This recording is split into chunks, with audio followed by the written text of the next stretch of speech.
আসসালামু আলাইকুম এভরিওয়ান। ফুডরা থেকে নিয়ে আসলাম আপনাদের জন্য আলুর দম রেসিপি।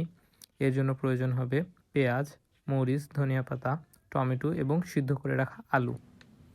ফ্রাই প্যানে তেলটি গরম করে নিচ্ছি।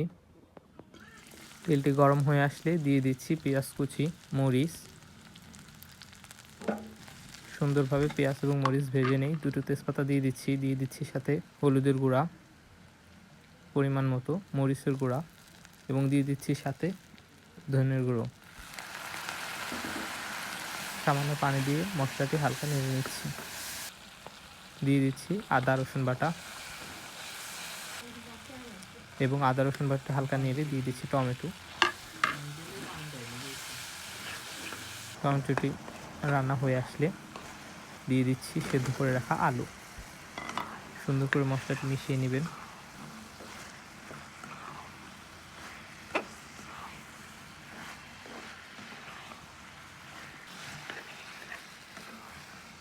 আলু এবং মশলা ভালোভাবে মিশিয়ে নেই।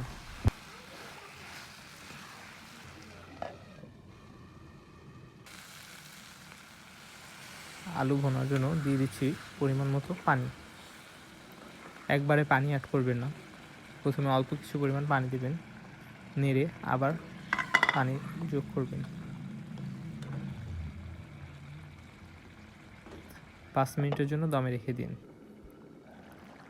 দেখবেন রান্না হয়ে আসলে তেল উপরে উঠে আসছে এবং অলমোস্ট আমার রান্না শেষ।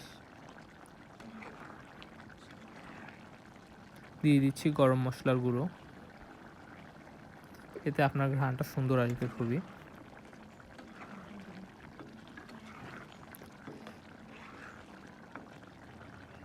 দিয়ে দিচ্ছি ধনেপাতা। তৈরি হয়ে গেল মজাদার আলুর দম। সবাই ট্রাই করে জানাবেন কেমন হয়েছে।